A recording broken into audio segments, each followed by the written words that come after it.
Olá, sejam bem-vindos a mais uma aula de Estatística Aplicada à Agricultura, Rural de Pernambuco, sede, curso de Agronomia. Nesse caso, no tópico teste de hipótese, a nossa terceira unidade da disciplina. Meu nome é Mário de Andrade Lira Júnior. Perdão, essa é a segunda unidade da disciplina. Meu nome é Mário de Andrade Lira Júnior e sou professor dessa turma. Essa disciplina está sendo ministrada no período letivo especial da universidade, o período 20.3, em função da pandemia de Covid. Por sinal, eu espero que todos estejam bem e passando por essa epidemia com os menores problemas possíveis. O teste de hipótese é testar hipóteses. Por definição, hipótese é uma pressuposição. O que é que nós achamos que acontece, que é a possível causa de uma determinada situação, nós vamos avaliar e vamos testar, avaliar se essa nossa hipótese inicial é verdadeira ou errada. As hipóteses são divididas em dois grandes tipos: as hipóteses experimentais e as hipóteses estatísticas. As hipóteses experimentais são baseadas no conhecimento prévio, que nós já sabemos do assunto, que pode ser pela literatura científica, por conhecimento próprio ou pela comunidade externa. Por exemplo, nós sabemos que em solos tropicais com acidez elevada há uma tendência alta de problemas com alumínio. Então, nossa hipótese experimental é que numa determinada área, que o pH do solo é baixo e que tem alumínio alto, a planta não está se desenvolvendo tanto quanto poderia, porque está sendo limitado pelo alumínio. Ou nós podemos achar que, no caso de incidência de pragas, há uma redução. Então, nossa hipótese é que o que está reduzindo a produtividade é a incidência de pragas. Ou nós podemos achar qualquer outra coisa que faça sentido. Treinar mais vai melhorar seu tempo de corrida. Ou treinar de uma determinada forma vai melhorar a sua performance. Ou escolher um determinado caminho vai ser mais rápido do que escolher outro caminho. É uma hipótese, uma coisa que nós não sabemos se é verdade ou não, nós achamos, nós temos razão para achar que é verdade, mas não temos certeza. E isso é baseado no conhecimento prévio, que pode ser a literatura científica, pode ser que você sabe, você conhece um determinado caminho e tem a impressão que ele é melhor, ou pode ser uma informação que a comunidade externa, o agricultor, o camponês, diz. Mas como é uma informação, como é uma hipótese escrita em português, ou em inglês, ou em russo, ou em chinês, ou seja lá no que for, ela não é matematicamente testável. Tem como testar matematicamente uma afirmativa em português. Para isso, existem as hipóteses estatísticas, que são uma formulação matemática da hipótese experimental. Ela é dividida em duas partes, uma chamada de H0, ou hipótese nula, e outra chamada de hipótese alternativa, H0, a hipótese nula, e a hipótese alternativa, ou hipótese que é chamada de HA, de alternativa, ou H1, diferenciando de zero. Essas duas hipóteses são escritas de forma que sejam intrinsecamente contrárias uma à outra. Ou seja, se eu nego uma, eu automaticamente aceito a outra. Não tem como ter uma terceira alternativa.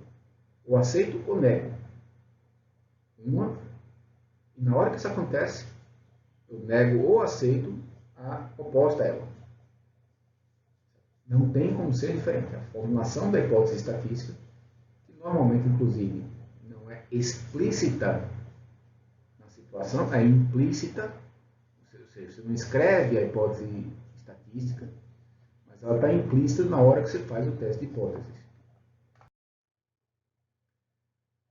A hipótese nula é o contrário do que a gente acha que acontece. Ou seja, se nós achamos que existe um efeito da adubação, que colocar mais nitrogênio vai aumentar a produtividade, que irrigar vai aumentar a produtividade, ou que controlar o mato vai aumentar a produtividade, a nossa hipótese nula é que não há efeito. Todos os tratamentos, todas aquelas coisas que nós fazemos, as doses de adubo, a irrigação, ou o controle de mato, não tem efeito. Não há efeito no tratamento. Existem os valores de todos os tratamentos não vão ser iguais porque existe variação do acaso. Mas essa diferença aparente é devida ao acaso e não aos tratamentos. Todos os tratamentos têm o mesmo efeito. Por que nós testamos essa? E não a hipótese que nós achamos. Se nós achamos que o tratamento tem efeito, por que não testar a hipótese que o tratamento tem efeito? Porque Eu tenho muito mais confiança quando eu nego uma afirmativa, eu digo que aquela afirmativa não é verdadeira, do que quando eu digo que aquela afirmativa é verdadeira. Basta negar uma vez a afirmativa que ela será sempre falsa. Mas se eu negar, se eu afirmar uma vez, em uma segunda situação ela pode não ser verdadeira. Numa terceira situação ela pode não ser verdadeira. Se eu afirmo que todo político é corrupto, eu teria que testar todos, até encontrar um que não seja. Mas se minha hipótese nula é os políticos são honestos, na hora que eu encontro um político desonesto, aquela hipótese alternativa, existem políticos honestos, passa a ser automaticamente verdadeira, mesmo que seja uma exceção à regra. Esse é o nosso ponto. Nós queremos saber se aquilo que nós achamos que é verdade ou não, acontece. Se a nossa hipótese nula é que todos os tratamentos têm o mesmo efeito, ou seja, não há variação real entre os tratamentos, apenas uma variação aparente devido ao acaso, a nossa hipótese alternativa H ou H1 é o contrário. Pelo menos um tratamento é diferente dos demais. Pelo menos um. Podem ser todos diferentes entre si, ou pode ser que apenas um deles seja diferente. Todo mundo seja igual, menos um. Então, dos dois modos, nas duas situações, a hipótese alternativa passa a ser verdadeira, porque a hipótese nula, que todos são iguais, é falsa. Como é que nós avaliamos essa hipótese? Nós vamos avaliar somente H0. Quando nós não aceitarmos H0, nós passamos a aceitar HA ou H1. Com base nos dados que nós coletamos no experimento ou na amostragem. Ou seja, com base na amostra, não na população. Nós não conhecemos a população. Nós nunca conhecemos a população. Nós temos dados experimentais ou amostrais, que são, por definição, dados de uma amostra, que nós achamos que representa aquela população. É uma decisão posterior. Eu só posso tomar essa decisão com base nos dados que eu obtive no experimento. Ou seja, primeiro eu planejo o experimento, e nós vamos discutir como planejar o experimento, quais são os pontos que nós temos que levar em consideração já na próxima aula. Realizamos o experimento, coletamos os dados, e só então nós fazemos a análise estatística dos dados, a análise matemática dos dados, e com base nessa análise tomamos a decisão de aceitar ou rejeitar H0. Duas, como eu falei, aceitamos ou rejeitamos. Se aceitamos, estamos afirmando que aquela diferença que parece existir entre os tratamentos, os valores não vão ser todos iguais, pela variação do acaso, tem uma chance maior de ser devida ao acaso do que estamos dispostos a aceitar. Veja que eu não estou afirmando que tem uma chance maior de ser devida ao acaso do que ser devida aos tratamentos. Mas sim, eu aceito que vou errar um certo número de vezes.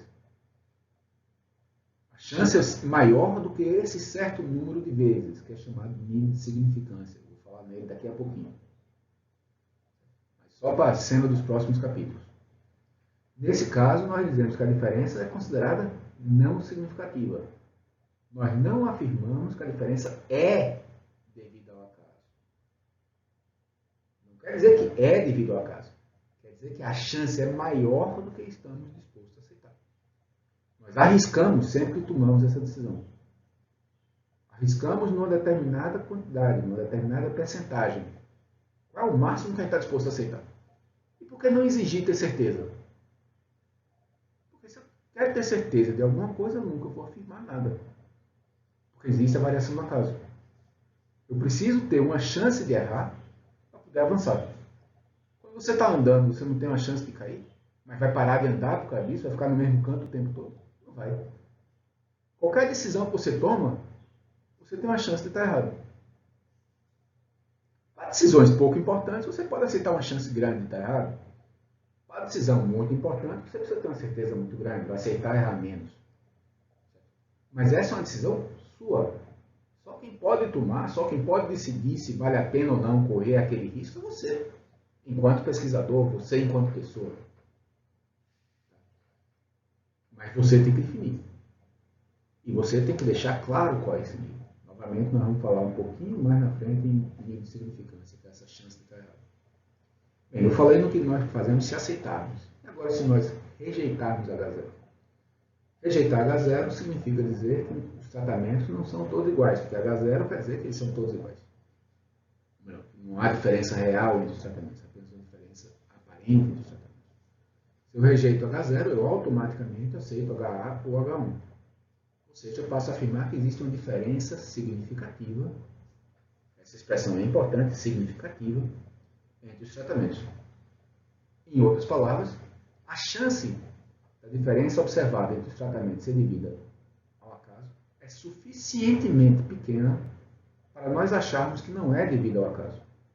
Novamente, nós não temos certeza que não é. Apenas temos uma chance tão baixa de ser devido ao acaso, menor do que aquele limite que estamos dispostos a aceitar, que nós aceitamos que não é devido ao acaso. Prosseguimos com a interpretação de que as diferenças entre os tratamentos são reais. Podemos estar errados.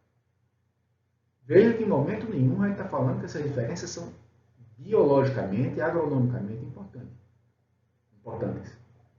Apenas que é pouco provável que sejam devidas ao acaso. São duas afirmativas diferentes. Nós podemos ter grandes diferenças que não são confiavelmente devidas ao tratamento, quando tem uma grande variação do acaso, por exemplo. E nós podemos ter pequenas diferenças que não têm a menor importância biológica, que não têm a menor importância agronômica, mas que são significativas. Porque o experimento ficou com uma variação do acaso muito pequena, então ficou fácil distinguir diferenças entre tratamentos e diferenças do acaso. Então, cuidado com o português. Em português, significativo quer dizer grande. Em estatística, em experimentação, significativo quer dizer chance pequena de ser devido ao acaso. São afirmativos um pouco diferentes. Em alguns casos, muito diferentes. Eu falei que nós podemos estar errados. Sim. Por quê? Porque a população é desconhecida. Mas nós falamos sobre população. A nossa decisão é sobre a população, não sobre a amostra. Mas é baseada na amostra. Nós tomamos a decisão com base nos dados sobre a população que nós não conhecemos, nem temos como conhecer. Com base nos dados, nós podemos aceitar H0.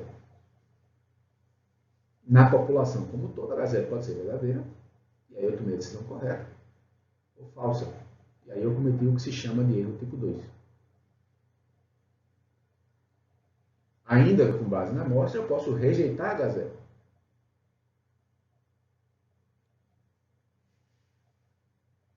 Se H0, na verdade, é verdadeira, ou seja, se não há diferença real entre os tratamentos, eu estou cometendo um erro tipo 1.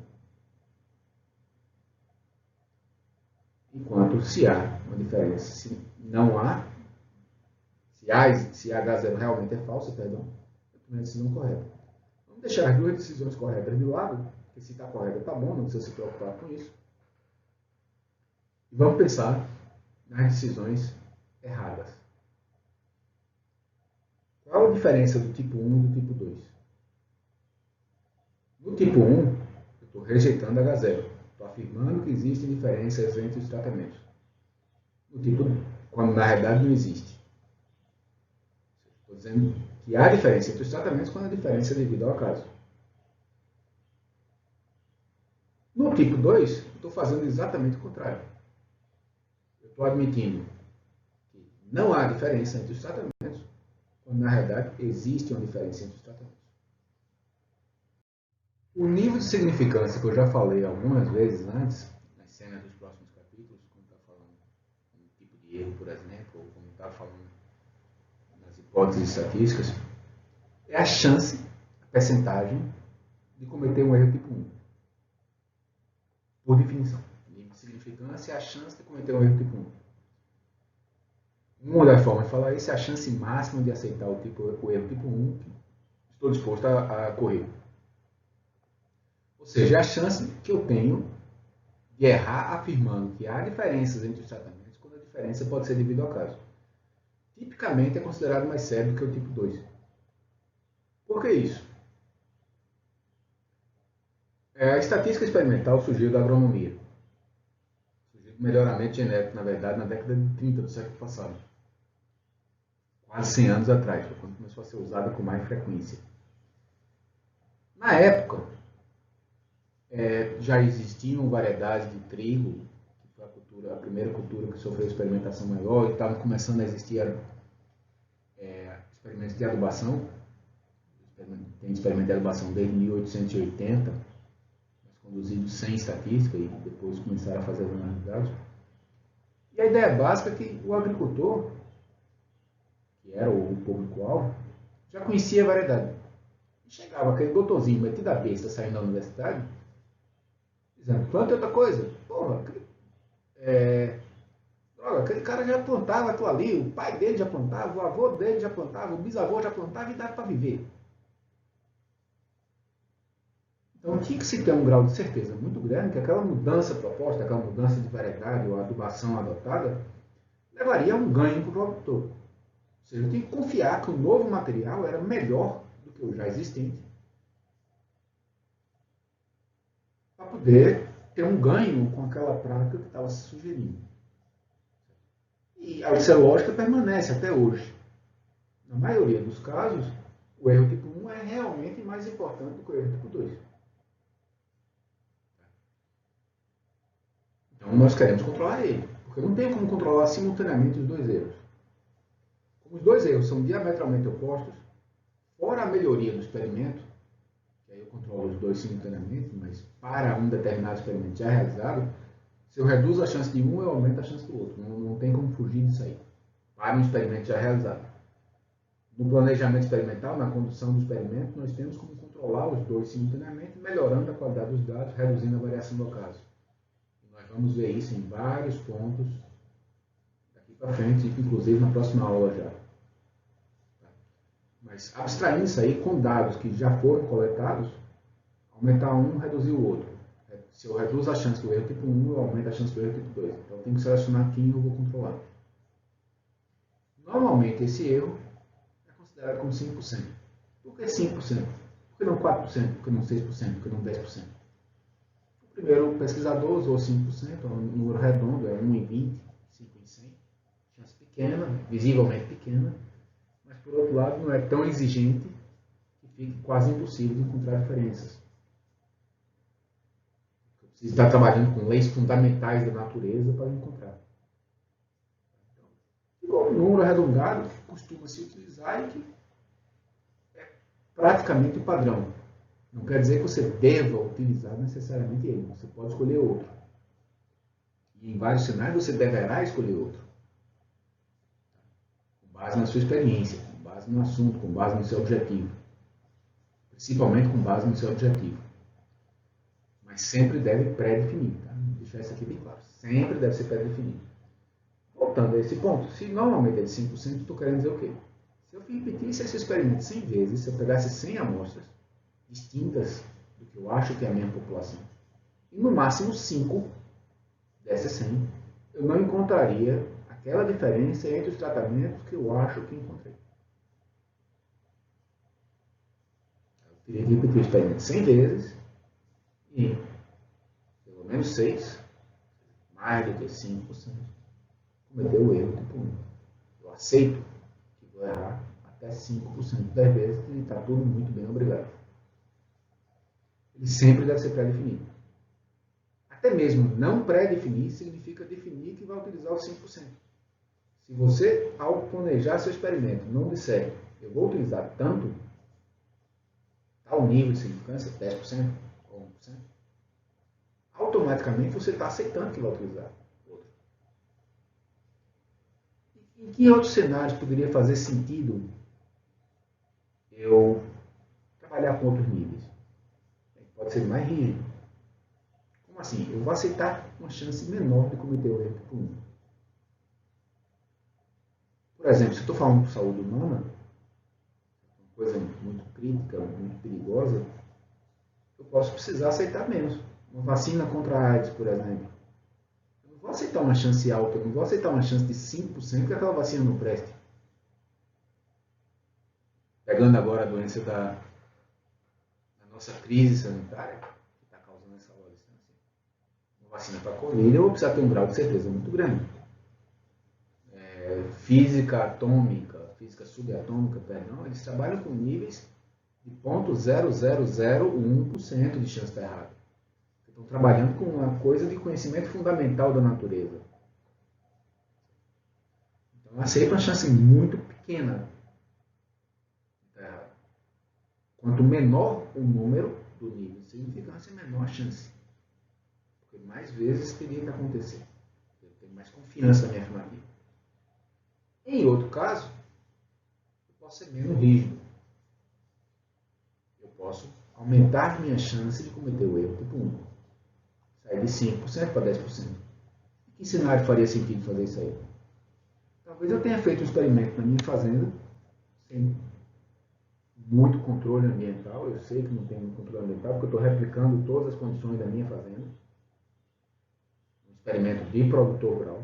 Então, tem uma variabilidade mais alta, inerentemente. Eu não vou sair colocando uma sementinha a cada 5 centímetros, eu vou plantar com a máquina. Eu não vou tirar toda a folha, todo o pé de mato que apareça, eu vou deixar o mato com a prática normal, eu vou fazer a adubação normal.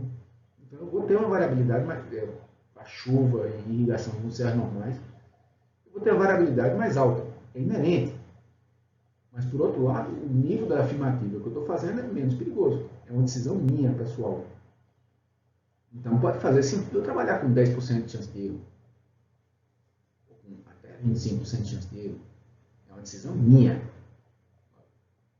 A minha condição, eu já estou muito melhor do que simplesmente fazer esse experimento, por exemplo. Então vou aceitar que vai errar mais, ter uma chance maior. Por quê? Porque é importante eu ter a chance do ganho também. Eu não recomendar a mudança pode não ter um ganho. Eu recomendar a mudança pode ter um ganho. Eu tenho que fazer um balanço de riscos. Se é um ganho a um risco alto, implantar ou não implantar a irrigação, eu vou precisar errar pouco.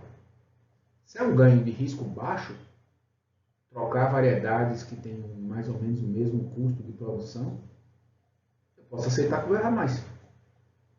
É uma decisão que cabe ao pesquisador, que cabe ao agricultor, se for uma pesquisa conduzida no nível da fazenda. Agora, reduzir a chance do erro tipo 1 implica necessariamente aumentar a chance do tipo 2. Tipo, repetindo, o erro tipo 1 é dizer que tem diferença quando não tem. Se eu reduzo a chance de dizer que tem diferença, eu aumento a chance de dizer que não tem diferença. Ou seja, se eu reduzo a chance de cometer o erro tipo 1, eu aumento a chance de cometer o erro tipo 2. Inevitavelmente. Exceto, como eu falei, se essa redução da chance do erro tipo 1 for pela redução da variação do acaso. Controlar melhor o experimento. Quanto melhor eu controlar o experimento, mais confiança eu tenho nas minhas afirmativas. Inevitável. Porque menos o acaso existe.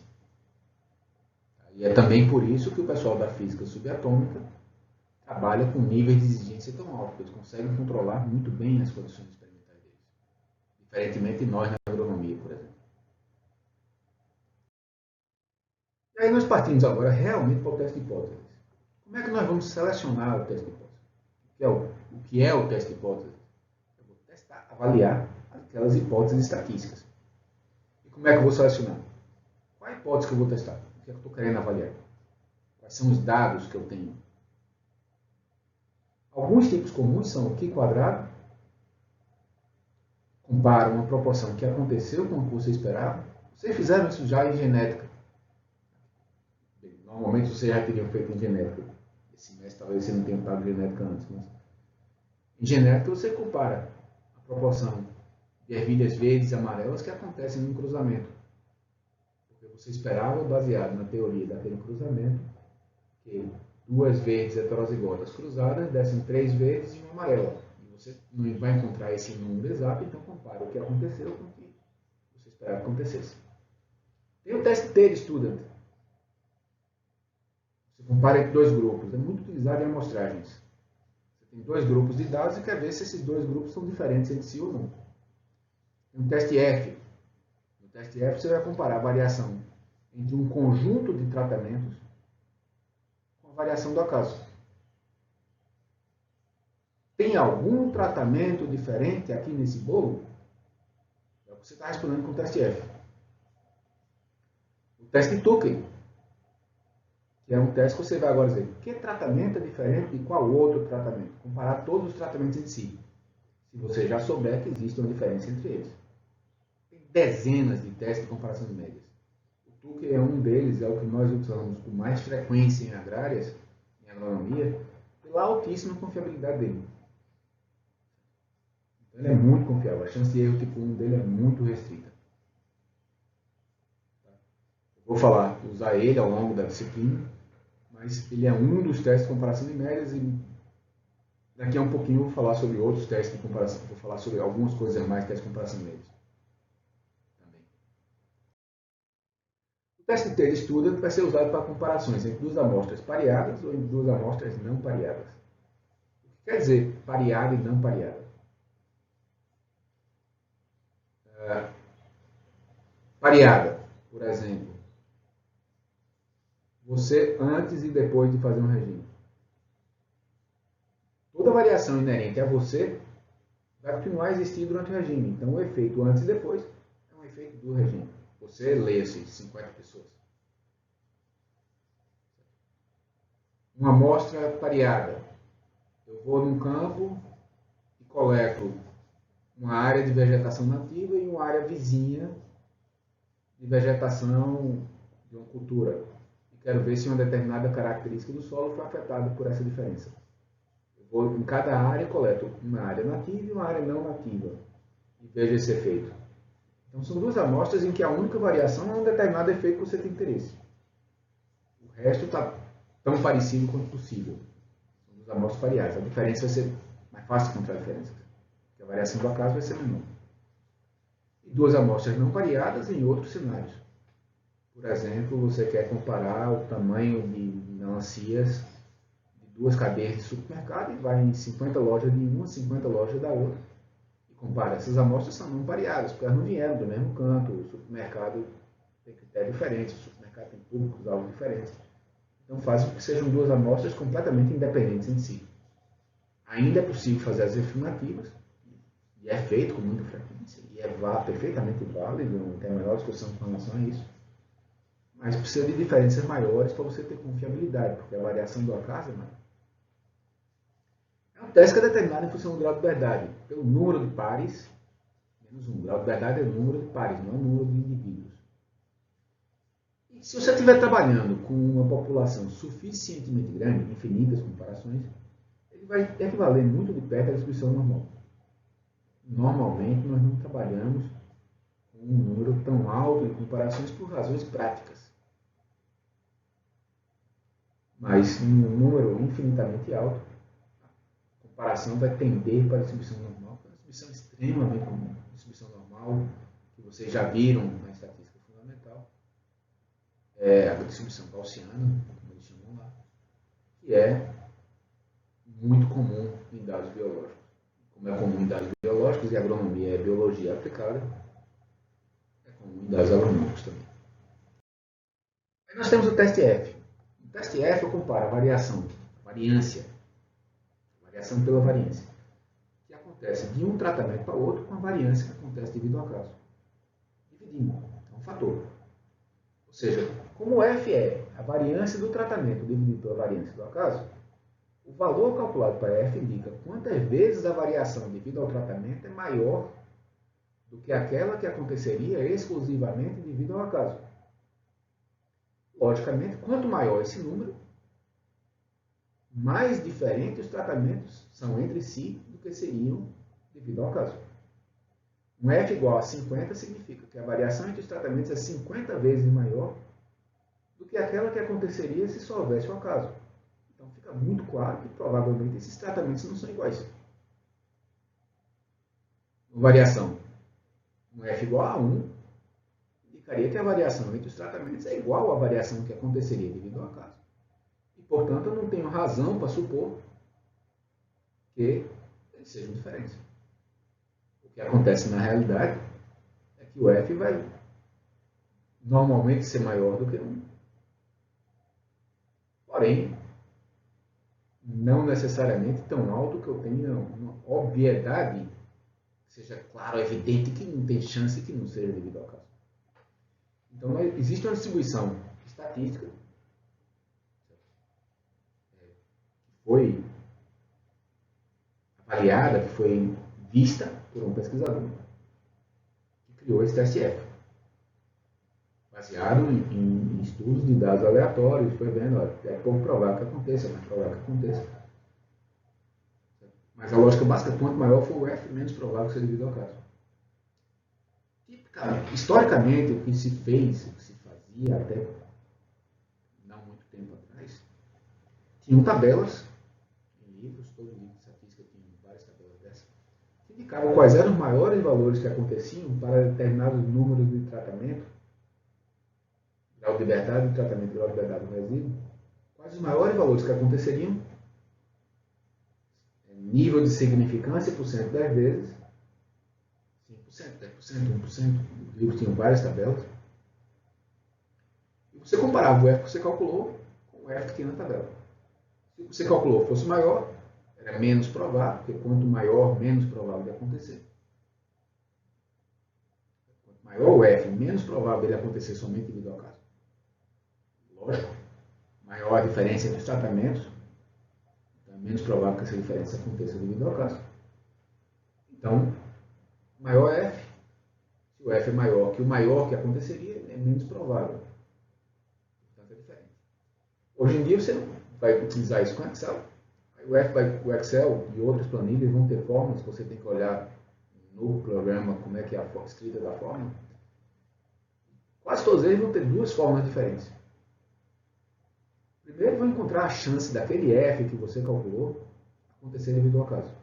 E vão dizer 5%, ou 0,05%, ou 0,06%, ou 0,0001%, ou 5 vezes 10 a menos 15%, ou 90%. E você vai comparar esse valor com o valor que você está disposto a aceitar. Tipicamente, 0,05%, 5%. 0,1% se você quiser usar 10%, 0,01% se você quiser usar 1%. Decisão do pesquisador. Previamente tomada. Você tem que tomar essa decisão antes do experimento. Não é porque viu o resultado que não foi tão bom assim que você muda a decisão. Também pode utilizar outra forma que vai dizer qual é o maior valor que aconteceria devido ao acaso, aquele nível de significância que está disposto, você calcula a tabela, e aí compara o seu valor com a tabela. Não vejo muito sentido fazer isso aí se você tem um valor que já indica diretamente qual é a chance de ser devido ao acaso. Isso aqui equivale ao que quase todo programa de análise de dados faz. Dá a chance do F acontecer devido ao acaso. Tipicamente escrito como PR maior que F. A probabilidade de um valor de F maior do que o que você encontrou somente devido ao acaso. E aí você compara essa probabilidade com o seu nível de significância. PR maior do que F igual 0,049. Foi abaixo de 5%, então foi significativo. Tem uma chance menor do que aquele seu nível máximo disposto de 5%, admitindo que seja 100%, né? Estou usando 5%, mas poderia ser 10%, tanto faz. E, com base nisso, você toma sua decisão. Quanto menor esse valor, quanto menor a probabilidade, mais que é provável que a diferença não seja devido ao acaso e, portanto, seja devido ao tratamento. Esse é o ponto que te interessa. Quanto menos provável ser devido ao acaso, mais provável é que seja devido ao tratamento. Aqui está a tabela, só para vocês verem e perceberem aqui. Quanto maior o grau de liberdade do resíduo, o resíduo é o nome que se dá para variação do acaso, menor o F precisa ser para encontrar diferenças significativas para um determinado número de tratamentos, para um determinado grau de liberdade de tratamento. Isso aqui fica claro, se você pegar qualquer coluna dessa, você vai ver como ela vai caindo. Chega num certo ponto que o aumento vai começar a fazer pouca diferença, ou seja, o ganho com o tamanho do experimento vai começar a não compensar tanto.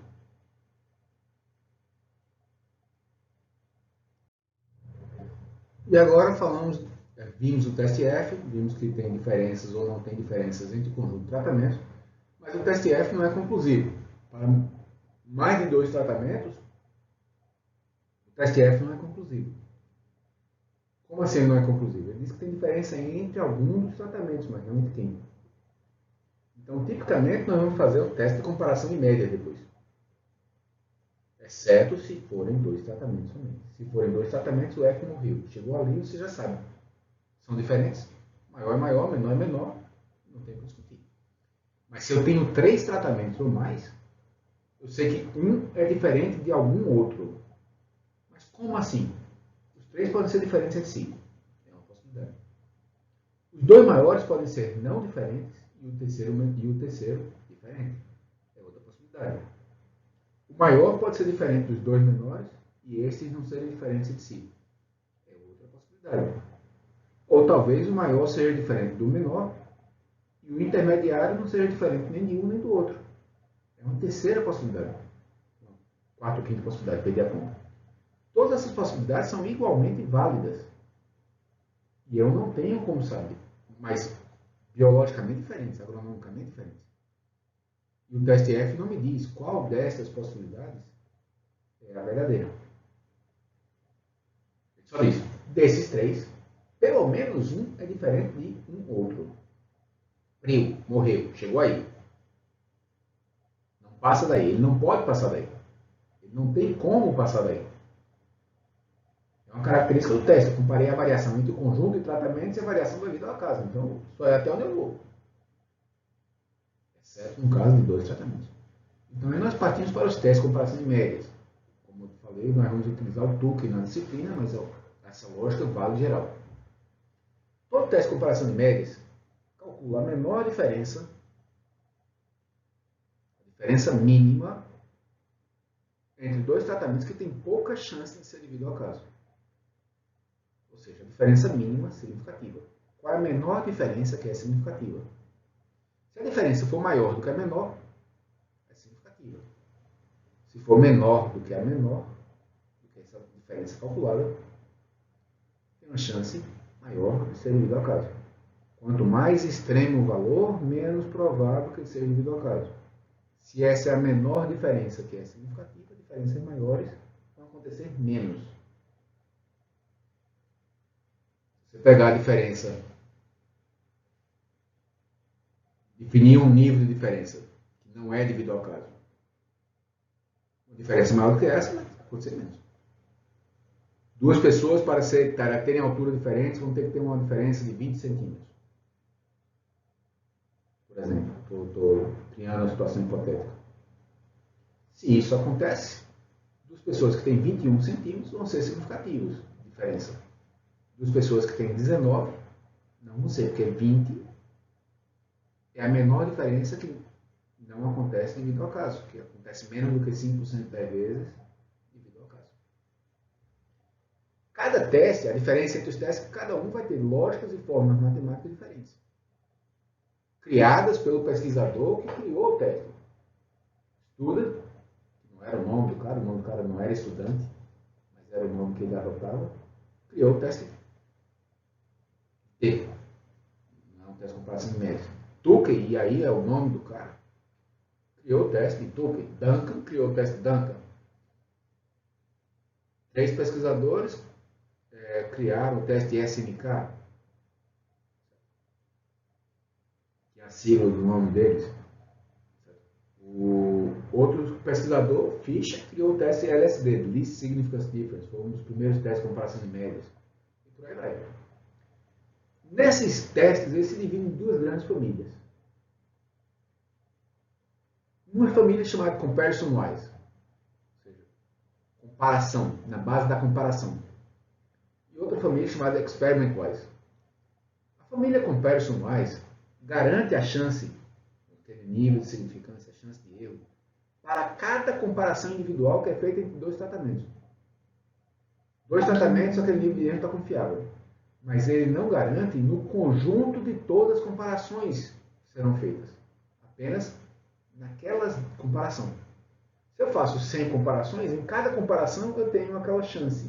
Mas no conjunto das comparações eu tenho uma chance maior. Repetindo, no Comparison Wise, por exemplo, o teste Duncan é um teste Comparison Wise, o nível de significância, a chance de erro, é fixada e confiável para cada comparação. Se eu tenho poucos tratamentos, isso não vai flutuar muito. Mas admita que eu fosse errar exatamente 5% das vezes. Se eu fizesse 100 comparações entre tratamentos, eu tenho 100 tratamentos e vou ter que comparar os 100 entre si, é provável que eu cometa um erro em alguma delas. Se em cada um eu errar 5% das vezes, no conjunto de 100 comparações, é provável que alguma apareça. É uma característica do teste. Quando você escolhe o teste, você está fazendo isso aí. Por outro lado, ele vai ter uma chance menor do erro tipo 2. Ele está aumentando um pouquinho a chance do erro tipo 1. Já pensando na outra família, o Experiment Wise, ele garante aquele nível de significância para todas as comparações ao mesmo tempo. Ou seja, cada comparação individual vai ser mais exigente do que o nível que você adotou para poder garantir que no conjunto das comparações o nível de significância adotado é fixo. Ele reduz a chance do erro tipo 1, aumenta o tipo 2. Eu estou sendo mais exigente, estou cometendo menos erro tipo 1, então eu vou cometer mais erro, ou um risco maior de cometer um erro tipo 2. O Tukey está nessa família. Por isso que ele é tão confiável com relação ao erro tipo 1.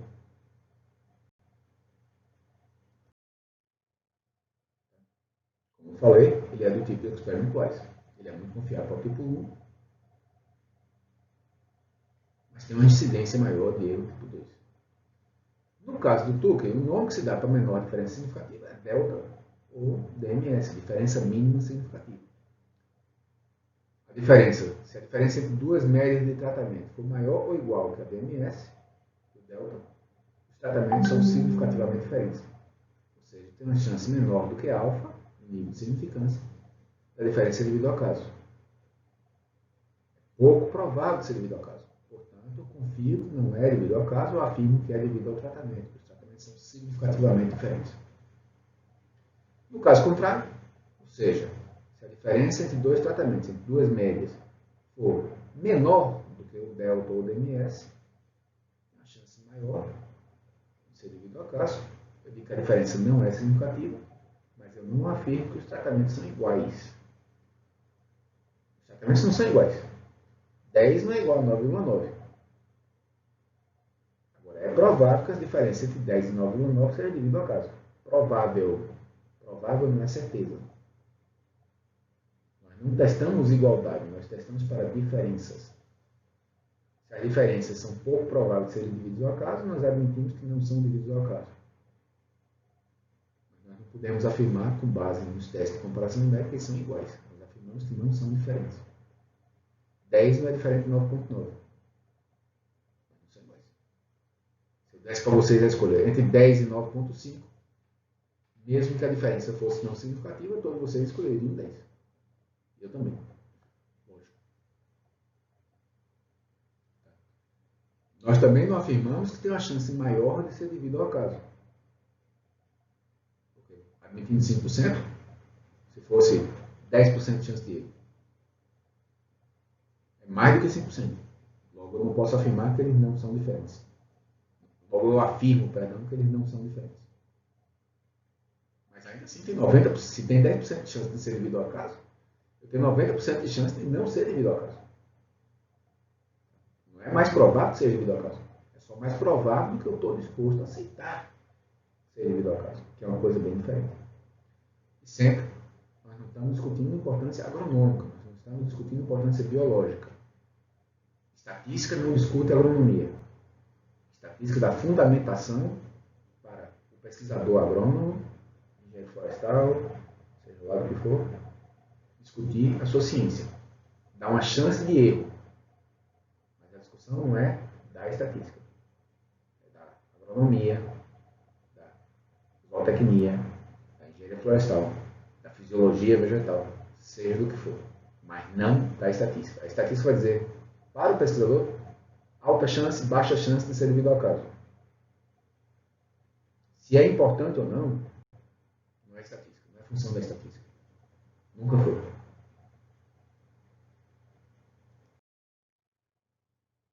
O teste de Tukey é baseado nessa distância mínima estudentizada, conhecida como Q. Por alguma razão lógica, estou sendo irônico, essa ironia às vezes não fica tão clara, ninguém chama de distância mínima estudentizada, todo mundo chama de Q. Foi como o Tukey criou. Esse Q é o valor tabela baseado na distribuição teórica, é o que diferencia o teste de Tukey dos demais testes. Cada um tem a sua fórmula. É uma função do nível de significância, do número de tratamentos, do grau de verdade do acaso. E entra numa fórmula assim. Se você pegar essa fórmula, você vai ver o quê? O que é de tabela? Eu vou tabelar. Então, não esquece ele por enquanto. Se aumenta a variância do acaso, o delta vai aumentar. A variância do acaso está em cima. O que é óbvio. Quanto mais varia devido ao acaso, maior a diferença entre os tratamentos tem que ser para não ser devido ao acaso. É natural. E leve em consideração também o número de repetições. E aqui a lógica é o contrário. Quanto mais repetições, para uma determinada variância do acaso, menor o delta, mais fácil encontrar diferenças. É mais fácil encontrar diferenças numa amostra muito grande do que encontrar diferenças numa amostra pequena. Entra na categoria do óbvio. O que da tabela leva em consideração o nível de significância. Quanto menor a chance de erro que estou disposto a aceitar, maior o que. E o tamanho do experimento. O grau de liberdade do resíduo, a variação do acaso, o grau de liberdade do acaso. Quanto maior ele, ou seja, quanto maior o número de repetições, porque vai levar um maior grau de liberdade do resíduo, mais fácil encontrar diferenças. E o do tratamento. Quantos tratamentos eu estou comparando? Quanto mais tratamentos, como é experimentuais, eu preciso ter uma confiabilidade maior, então vai mexer no quê? Hoje em dia, ninguém faz estatística na mão ou usando Excel. Não faz sentido. Existem dezenas de programas para isso, gratuitos, alguns excepcionais gratuitos. O R, por exemplo, é um programa excepcional. Ninguém faz cálculo na mão. E aí tem dois caminhos que os programas fazem. Alguns programas fazem toda a comparação e já dizem quem é diferente de quem. Pela simbologia típica que é usada no Tuca, que é o uso de letras. Junto da média de cada tratamento, coloca uma letra. Para diferenciar. Quem tem letra igual não difere de ninguém que tenha aquela letra. Quem tem uma letra A, por exemplo, não é diferente de ninguém que tenha uma A. E é diferente de todo mundo que não tem A. Tipicamente o A é usado como maior. Então tem o grupo A, que são o grupo dos maiores.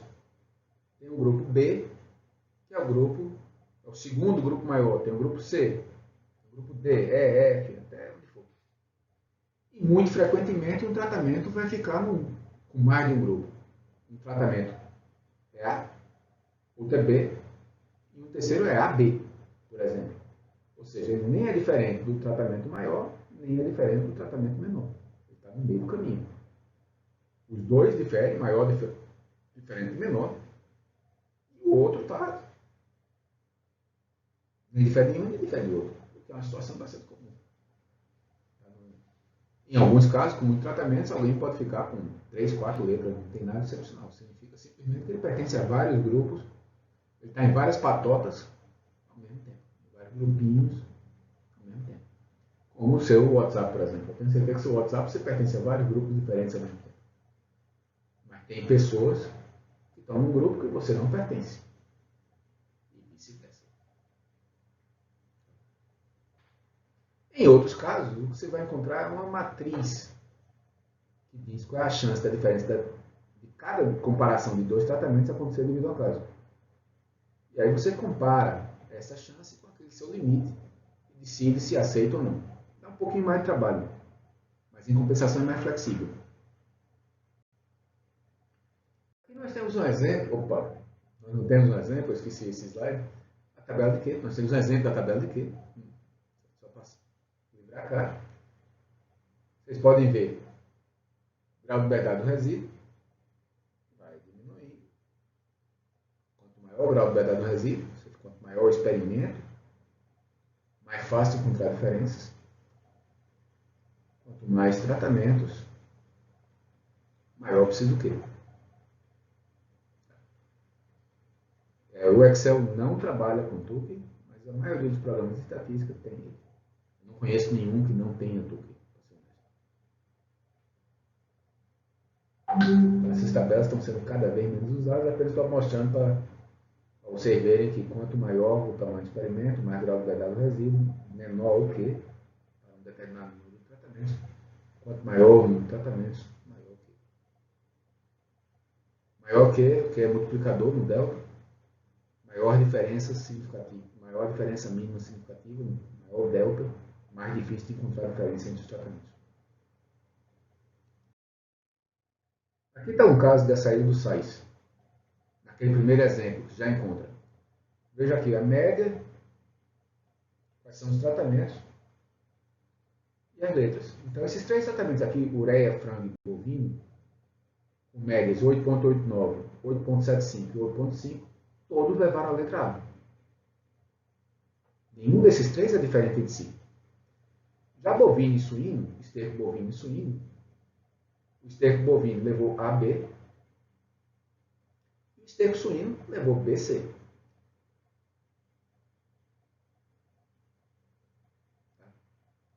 O que quer dizer isso aqui? Ureia não é diferente de frango, não é diferente de bovino, mas é diferente de suíno, que levou a letra B, que pertence ao segundo grupo. O frango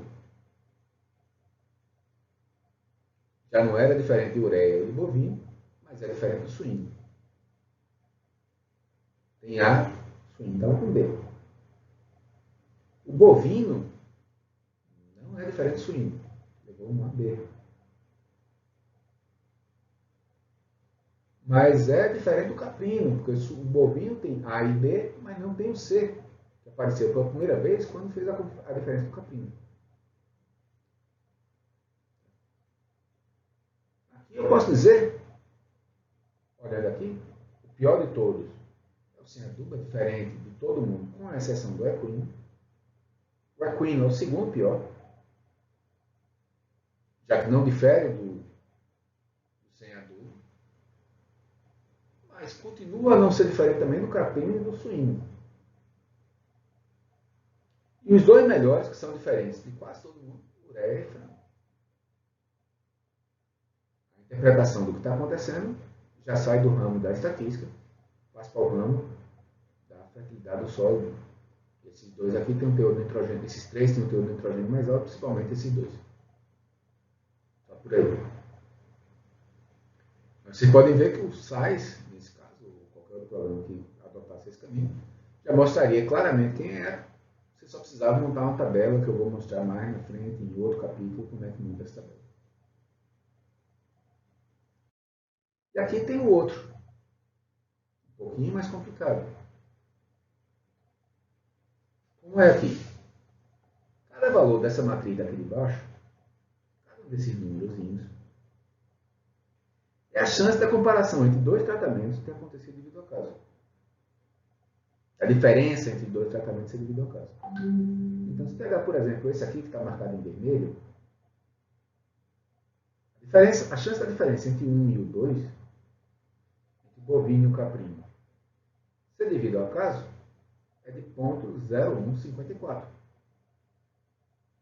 Ou seja, a diferença de 8,5 para 6,45 acontecerá devido ao acaso 1,54% das vezes.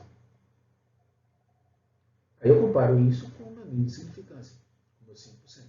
É bem menor do que 5%. Logo, esses dois seriam diferentes. Só que eu não faço isso. Aqui não está organizado. Primeiro a gente organiza. Nesse caso, o maior foi o 7. O segundo maior, o 4. Depois o 1. Depois o 6, que é o suíno. O 2, que é o caprino. O 3, que é o equino. E o 5, que é não adubado. E vai comparando. 7 com 4, os dois maiores. 1% tem 100% de chance dessa diferença de 8,89 e 8,75 ser devido ao caso. Eles não são diferentes. O 7 leva a, o 4 também leva a. 7 com 1, por aí vai, e o resultado final é igual. Dá um pouco mais de trabalho, mas é muito flexível, você vai sair comparando aqui. E se você trabalhasse com outro nível de significância, a comparação seria exatamente igual. Apenas as letras seriam diferentes. Aí tem um outro teste que é o contraste ortogonal. O contraste ortogonal não é um teste, é uma forma de avaliar. Por quê? O teste F, a gente tinha falado antes, que não é conclusivo para mais de 2 tratamentos. Então, o que a gente faz com o contraste ortogonal? Pega um conjunto de tratamentos e transforma ele numa comparação de 2 subconjuntos. Cada comparação dessa fica conclusiva. Se a diferença entre os 2 subconjuntos é maior do que a devido ao acaso, os subconjuntos são diferentes. Então, esse subconjunto é maior e esse subconjunto é menor. Isso é excelente quando os tratamentos têm uma estrutura que permite um destrobamento lógico. Uma comparação lógica, uma comparação agronomicamente importante. Porque nos permite entender por que foram diferentes. E não somente quem foi diferente de quem. No teste de comparação de média só diz, esse foi diferente daquele. Mas não por quê. Na hora que eu coloco uma estrutura lógica por trás disso, eu vejo por que eles foram diferentes. O que é biologicamente, agronomicamente mais importante. Ele vai descrever os tratamentos como comparações de uma fórmula matemática com coeficientes positivos e negativos. Positivos para quem vem antes na comparação. Esse contra aquele, o esse é positivo. O aquele é negativo.